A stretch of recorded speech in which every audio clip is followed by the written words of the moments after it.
E a conclusão, a gente apresenta, né, os estudos, a gente apresenta os vários argumentos a favor e contra, mas o resumo da ópera nos parece, assim, e revisando isso, todo esse material, me ficou ainda mais, assim, convincente de que é muito difícil explicar esses fenômenos todos por uma visão estritamente material. Tá certo? E, na realidade, essa é a conclusão que tem chegado a grande maioria das pessoas que estudaram em profundidade o tema, tá certo?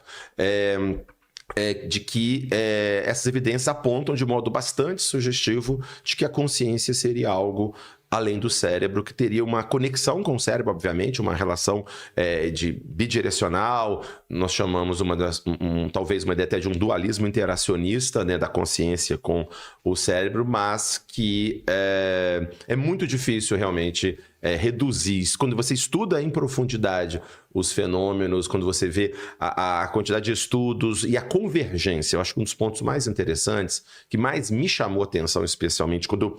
Uma coisa é estudar aos poucos, vai pegando um pedaço. Uma coisa foi essa coisa de mergulho, de juntar tudo para poder ver.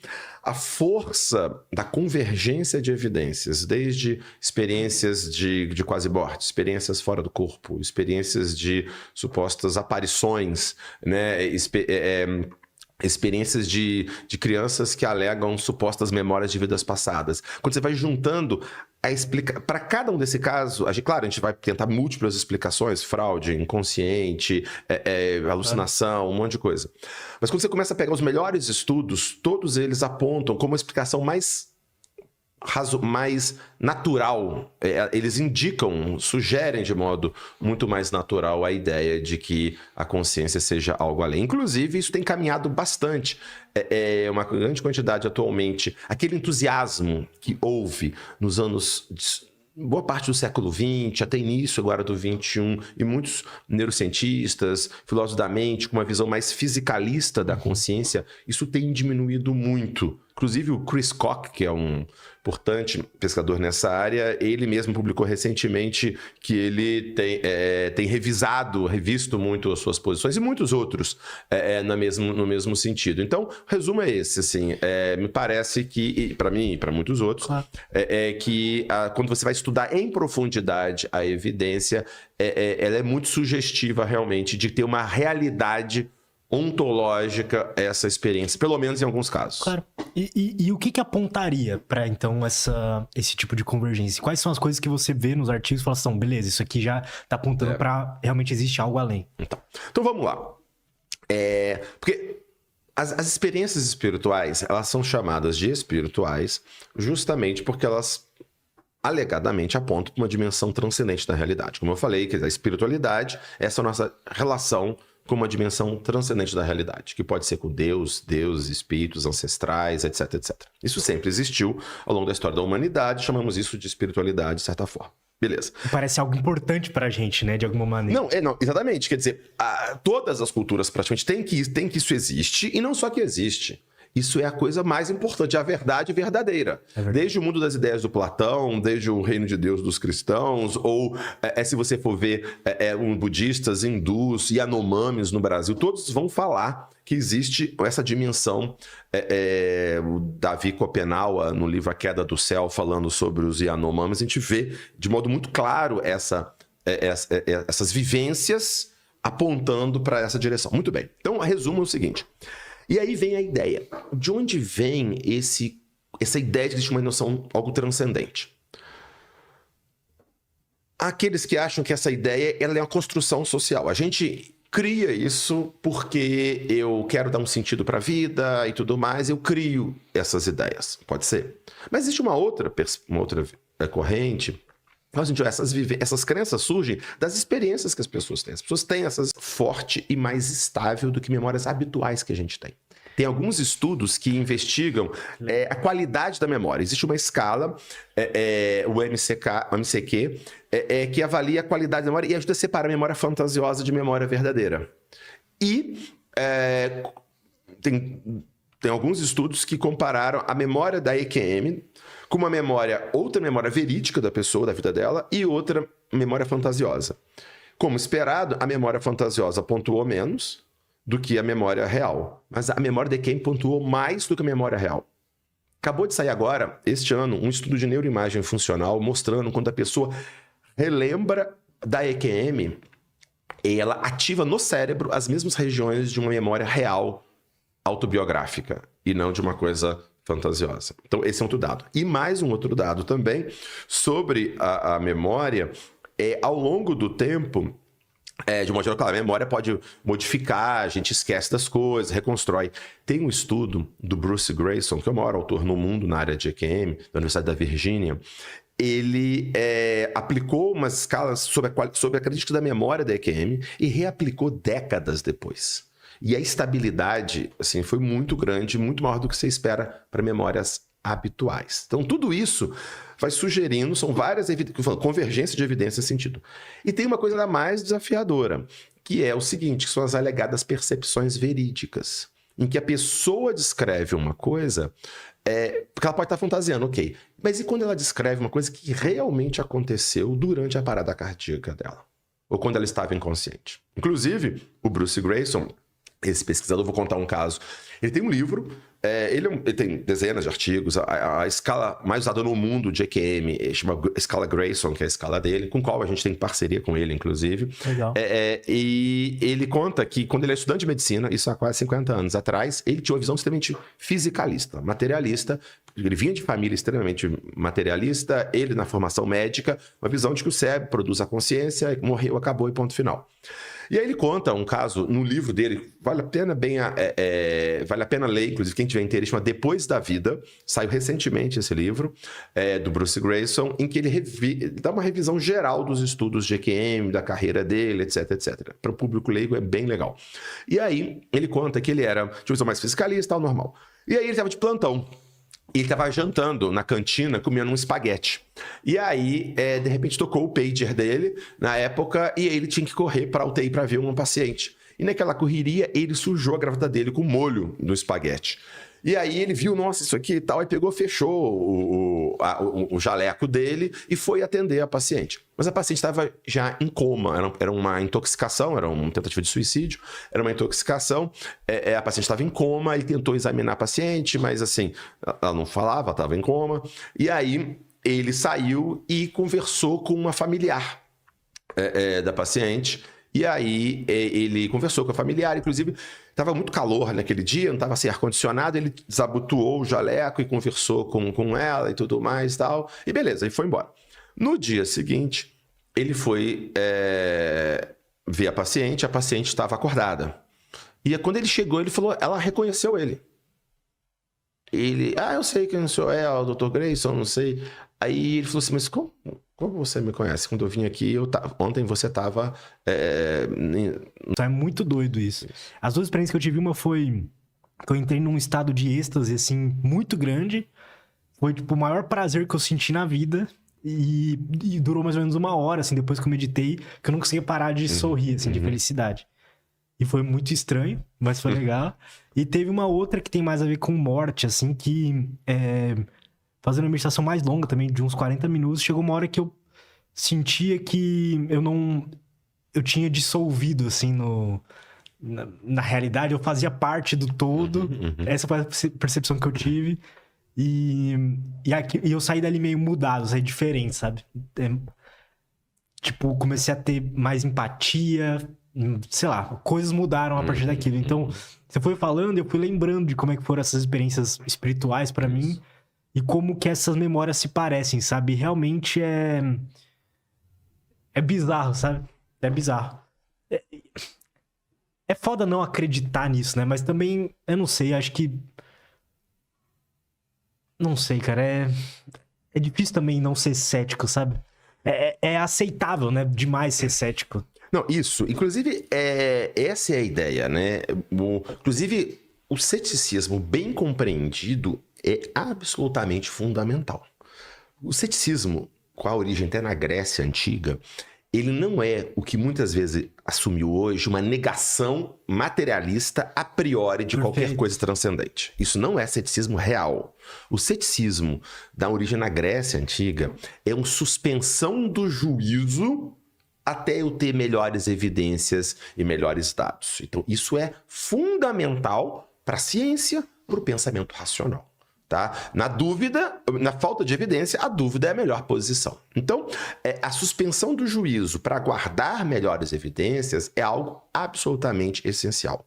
O problema é que, às vezes, hoje em dia, o termo cético foi sequestrado por pessoas que talvez tenham uma visão já a priori dogmática de negação a priori dessas possibilidades. Então, isso é um problema. Então, o ceticismo, ter dúvida é absolutamente essencial. A questão é que muitas vezes a nossa dúvida ela existe, primeiro porque a gente não conhece o que existe de evidências, estudos sobre isso.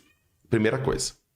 Segunda coisa muito importante, muitas vezes a dúvida vem pelo processo educacional que a gente recebe, basicamente colocando o seguinte, olha, qualquer gente fina, elegante, sincera, que nem a gente, que estudou e tal, não acredita nessas coisas. Isso é sinal de imaturidade. E isso, a gente recebeu isso de modo muito forte ao longo do século XX, na nossa formação. Não era assim antes, aí eu vou entrar no outro detalhe, isso não era assim, tá? Mas ao longo do século XX, entrou no contexto da nossa formação intelectual no Ocidente, a ideia de que está provado que só existe o mundo físico, material, nada além disso. Qualquer coisa fora disso é de gente imatura, psicologicamente frágil, não consegue encarar a realidade e ela precisa dessas muletas psicológicas e não conhece a ciência, porque a ciência mostrou que só existe matéria, que não existe Deus, não existe vida após a morte, que não existe nada disso e ponto final. E à medida que vai se avançando a ciência, nós vamos provar isso de modo definitivo. Então, isso é uma pressão muito grande nesse sentido e tudo isso que eu acabei de falar é falso. Saiu um livro muito interessante do Peter Harrison. Peter Harrison, ele foi professor titular de História da Ciência e Religião da Oxford University, uma universidade, né, do mundo. E esse livro chama Some New World, quer dizer, Algum Novo Mundo. Uhum. É um livro saiu pela Cambridge University Press, 2024, se eu não me engano, um livro de umas 800 páginas. E ele é provavelmente vivo o maior historiador do mundo em relação à ciência e religião.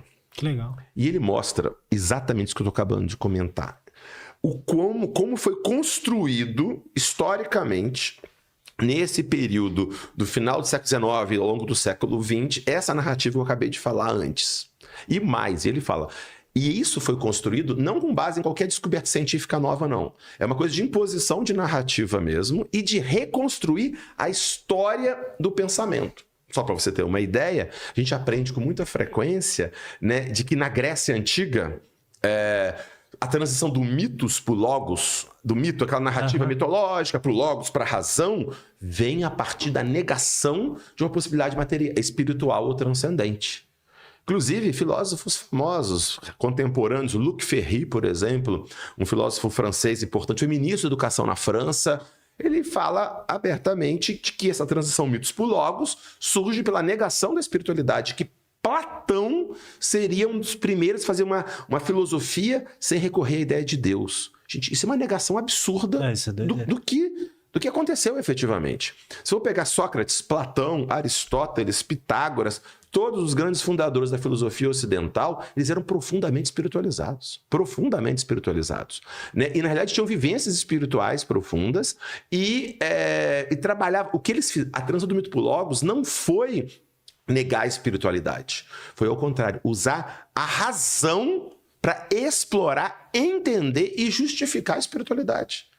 Os argumentos, por exemplo, para a existência de Deus que Platão trabalha, que Aristóteles trabalha, por exemplo. Então, o que eles fazem, e esse é um dado interessante, achando que explicação racional significa explicação materialista. Isso é completamente falso ao longo da história da humanidade. Então, a gente aprende, de novo, equivocadamente, que quando a humanidade sai daquela infância intelectual e começa a surgir na Grécia, ela ignora isso. Na realidade, isso é uma negação absurda do que os próprios autores dizem. Depois a gente aprende que a Revolução Augusto Comte, que teve uma origem com um filósofo chamado Ludwig Feuerbach. Ludwig Feuerbach, na Alemanha, no meados do século XIX, propôs essa ideia. A religião é uma construção de pessoas frágeis, a vida não tem sentido, não tem propósito.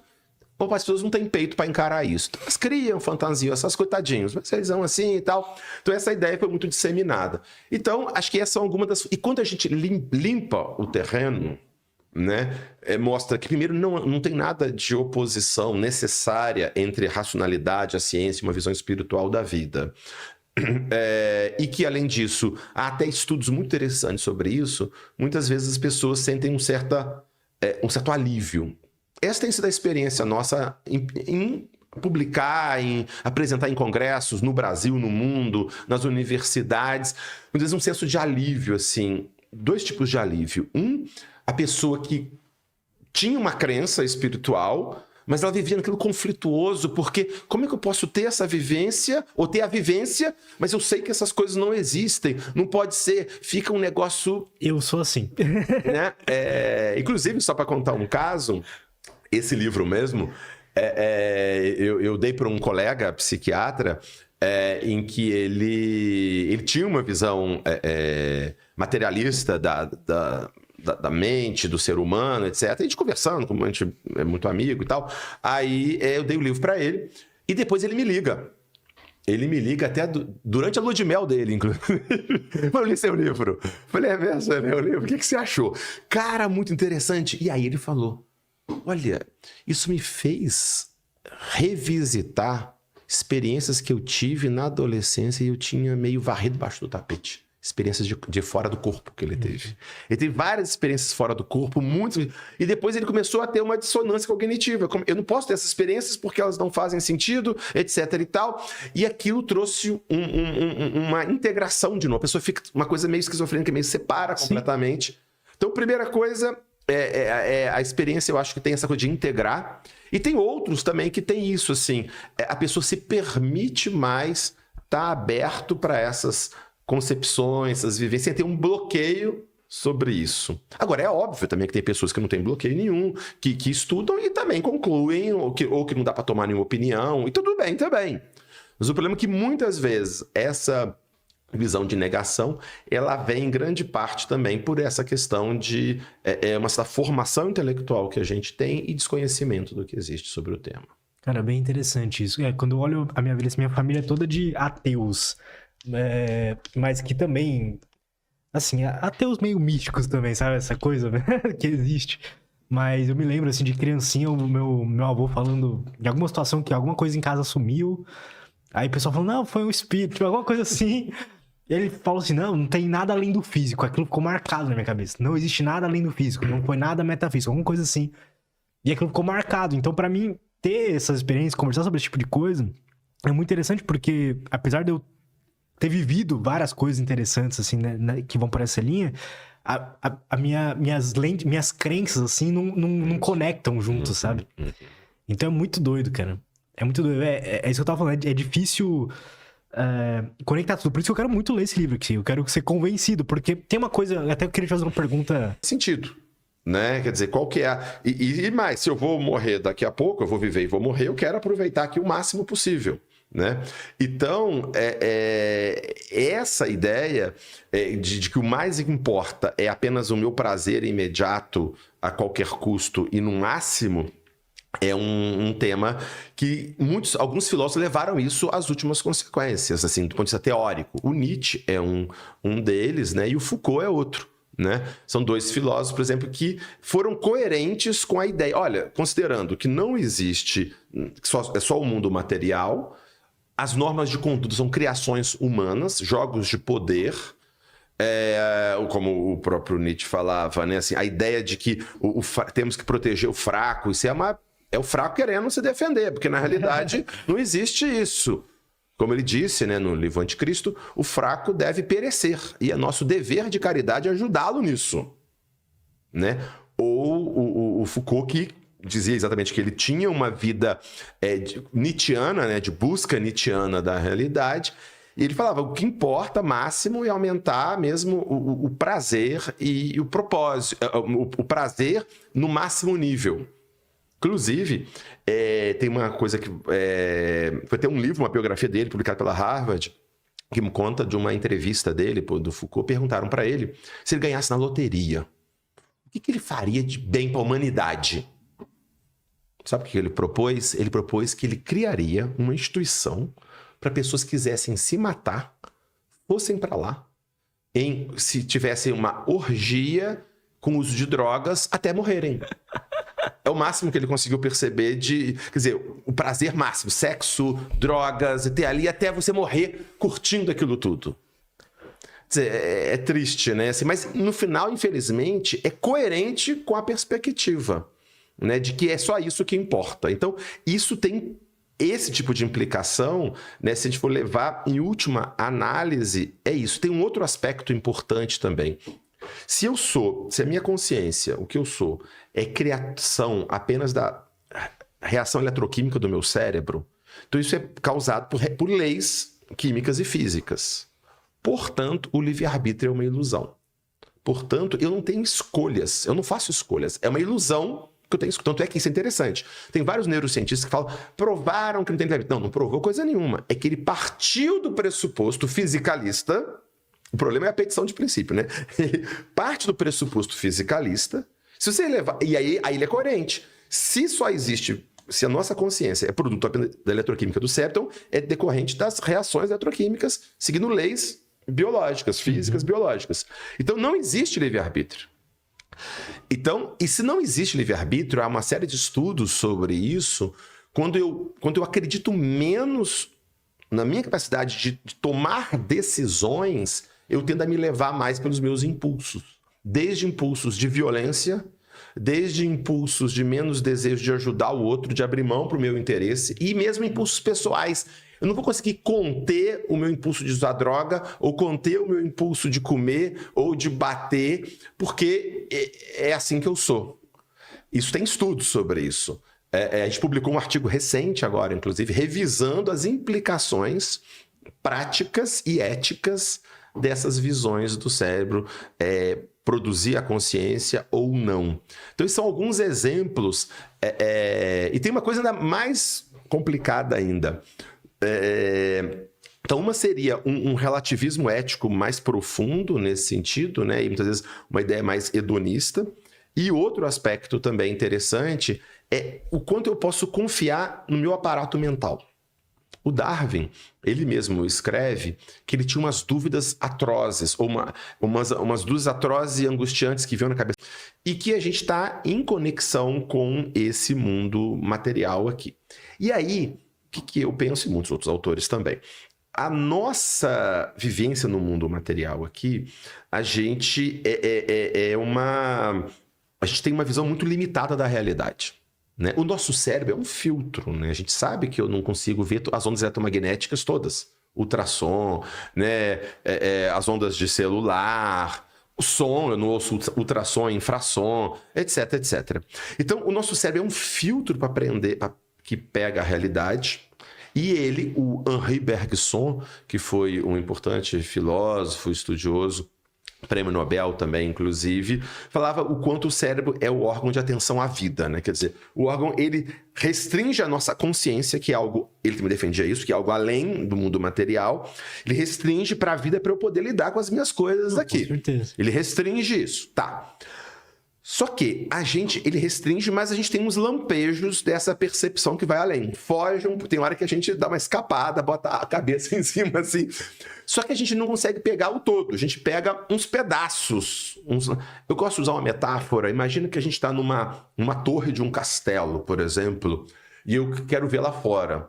Mas eu não consigo ver tudo, eu consigo ver umas gretinhas, assim, eu pego umas gretas e vou tendo que juntar essas gretas. Então a experiência espiritual seria algum desses lampejos dessa realidade mais profunda, só que tem um problema. Eu estou pegando um pedaço dessa realidade mais profunda e eu preciso interpretar com o aparato cognitivo que eu tenho.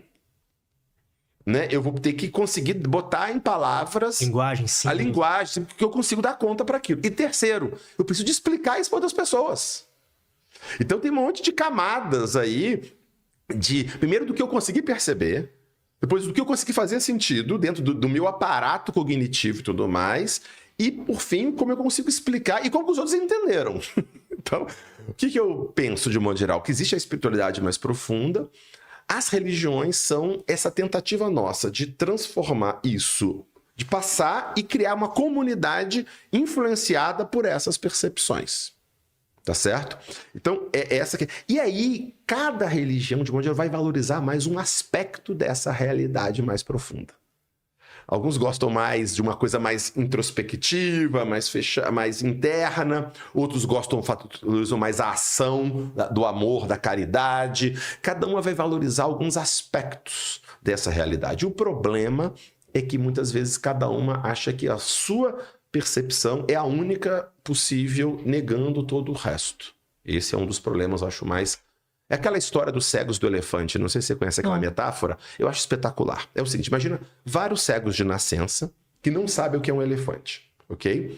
Aí você coloca vários cegos em torno do elefante, cada um pega um pedaço do elefante. Aí você pergunta pro cara que pegou a pata do elefante, o que é um elefante? Ele fala, o elefante parece uma coluna. Aí o que pegou o rabo, você tá maluco, cara, parece um chicote. Aí o que pegou a barriga, assim, não, que é isso, parece uma parede. A gente começa a se matar sobre o que é um elefante. Todos estão parcialmente certos porque pegaram um pedaço, mas estão errados em achar que aquele pedaço é o todo.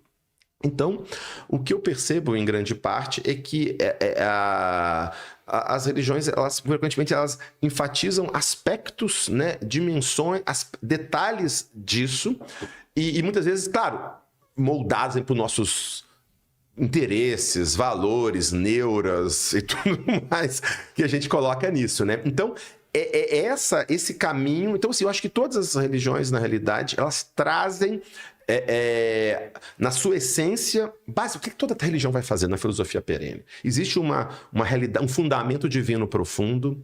A gente, de alguma forma, é ligado... Nos hindus falam, tu és isto, né? Eu sou também este mais. Ou então, eu sou criado à sua imagem e semelhança. E nós estamos, de alguma forma, numa jornada de aproximação dessa perfeição mais profunda. A nossa jornada toda é a jornada de aproximação dessa perfeição máxima. E existe uma conduta ideal. Isso, quer dizer, cada religião. Que, na realidade, muitas vezes caminha muito numa unificação, né? Quer dizer, não tem uma religião grande, crítico da ideia de religião, tem um livro chamado Deus é um Delírio, etc. Viveu combatendo. Por sinal, só para outro parênteses, né? Muitas pessoas acham equivocadamente que o Richard Dawkins é um exemplo do que os biólogos pensam. É muito comum. Até entre os biólogos, às vezes a gente vê aqui no Brasil, faz faculdade e acha, nossa, o Dawkins é o que os biólogos pensam sobre a religião, sobre a ciência. Tem um estudo entre os biólogos ingleses, perguntando o que eles acham do Dawkins. Eles falam, não, ele não nos representa. O que ele pensa não é o que nós pensamos. Então, esse é um ponto falso. Mas voltando à história, o Dawkins, que a vida inteira atacou, né, a religião, o próprio cristianismo, etc e tal, né, a religião ocidental principal, ele fala agora, acabou de falar recentemente, que ele culturalmente é cristão e ele tem dificuldade de... Ele acha que está difícil de fundamentar a ética no mundo hoje em dia sem esses princípios que estão aí por trás. Ele reconheceu isso, ele deu entrevistas recentemente sobre isso. Então, ou seja, a gente tem que... A nossa ética no mundo como um todo, ela tem uma base espiritual totalmente profunda em todos os lugares. Em todos os lugares. E quando você tira isso, é meio assim, você cortou o galho da árvore. Ele fica um tempo, daqui a pouco aquilo começa a secar porque não tem aquilo que está nutrindo. É como se fosse uma rosa, né? Achei a rosa tão bonita. Aí ela tá presa ali na roseira. Que coisa horrorosa. Eu vou cortar que ela vai ser muito mais livre. Aí eu tiro a rosa, mas daqui a pouco ela começa a murchar. Ué, o que aconteceu? Claro, não tem mais a seiva nutrindo. Então, às vezes, essa visão mais profunda da existência, ela tem muitas vezes essa raiz espiritual mais profunda. Cara, muito legal. E quando a gente fala de outros fenômenos que dá pra gente estudar, né? Além de EQM, o que tem de mais interessante aí? Então, a gente separa aí... Meditação entraria nisso também? Ou... Também entra, embora ela entra porque é uma prática, na realidade, em que frequentemente, na meditação, como você falou, ela desencadeia experiências espirituais nas pessoas. Isso é muito frequente. Tanto é que a meditação, claro, ela surge em contexto espiritual, né? Ela disseminada pelos hindus, budistas, e mesmo entre os cristãos, né? A meditação cristã, do Inácio Loyola. Mantra. Isso. Então, assim, isso sempre existiu como uma prática, porque aí tem a ideia, porque uma das hipóteses é justamente essa. O cérebro... Tem duas hipóteses principais sobre o cérebro e a mente, né? E a consciência, a alma, o nome que você dá para isso. Ou o cérebro produz isso, a reação eletroquímica do cérebro gera isso, ou o cérebro é um instrumento para manifestação dessa consciência, um filtro, um instrumento de manifestação dessa consciência. Então são os dois grandes modelos, né? E eu acho que, como muitos outros autores, a gente defende a ideia do cérebro como sendo um filtro nesse sentido. E esse filtro ele pode ficar mais poroso ou menos poroso.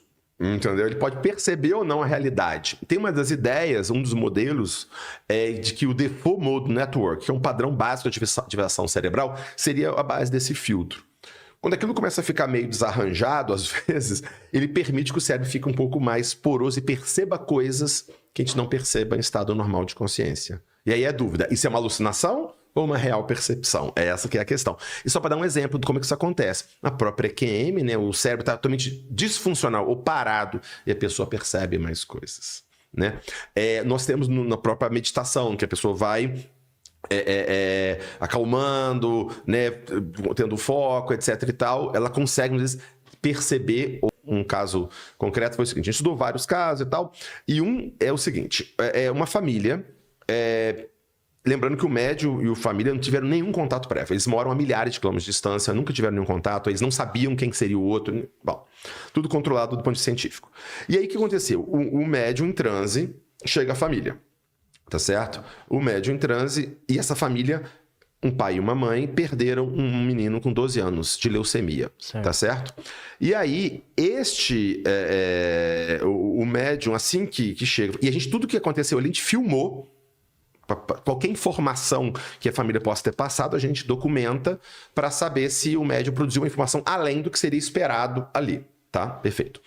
E aí eles começam, assim que a família chega, o médium em transe, alegadamente em contato com essa criança falecida, ele fala assim, eu estou me vendo... Não, só para finalizar. Então ele tem uma pequena interação ali com os familiares, depois ele psicografa, alegadamente, da criança. Nós identificamos que o médium produziu 60 informações verificáveis, tá certo?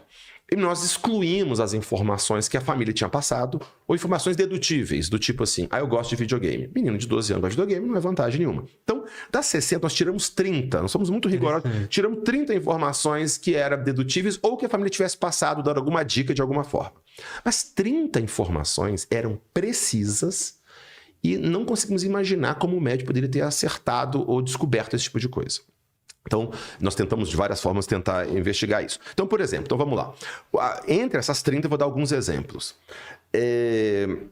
Só para finalizar, uma outra coisa importante. Como que eu consigo fazer pesquisa para investigar a possibilidade de sobrevivência da mente, da consciência, da alma após a morte? Uhum. Basicamente é o seguinte, o que é o LUTS? A consciência LUTS. O LUTS vamos supor que eu seja teu amigo e tudo mais.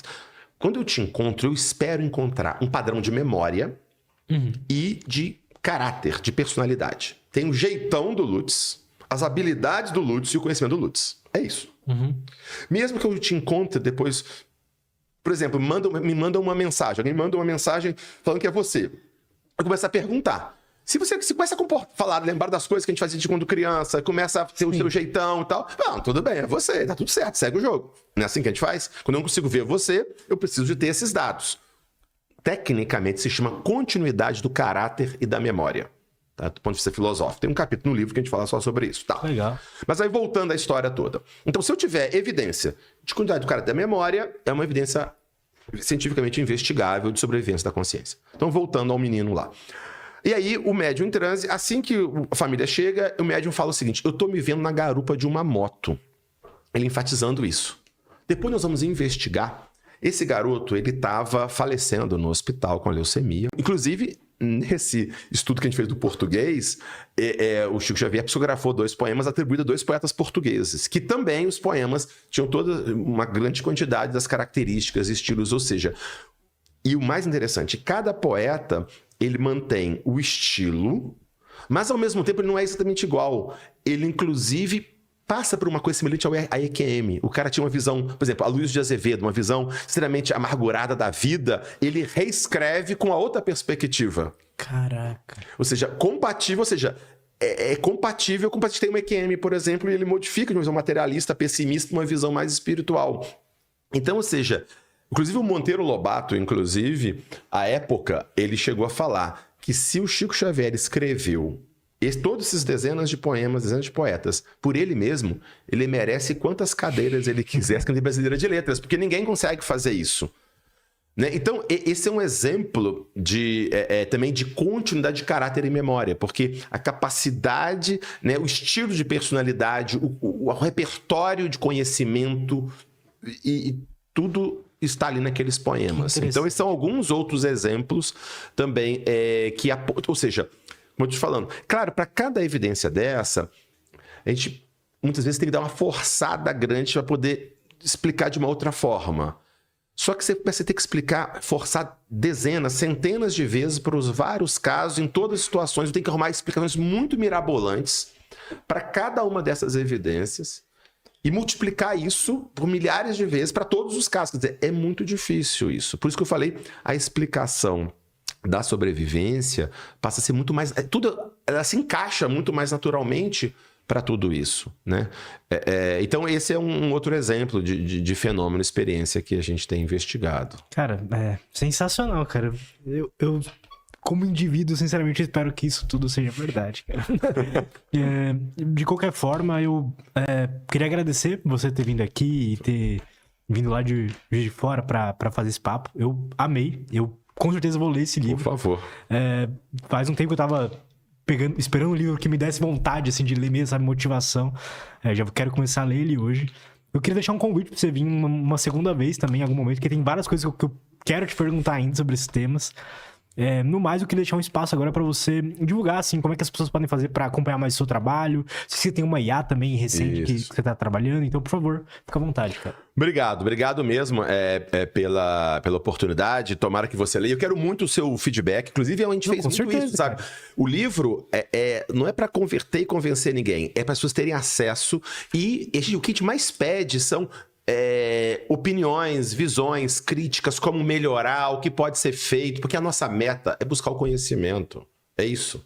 Eu gosto muito do Sócrates, vou falar até por causa do Sócrates. O Sócrates, fundador da filosofia ocidental, ele dizia o seguinte, que num debate, ele queria não vencer o debate, mas ele queria buscar a verdade. Então, você está num debate, você tem duas opções.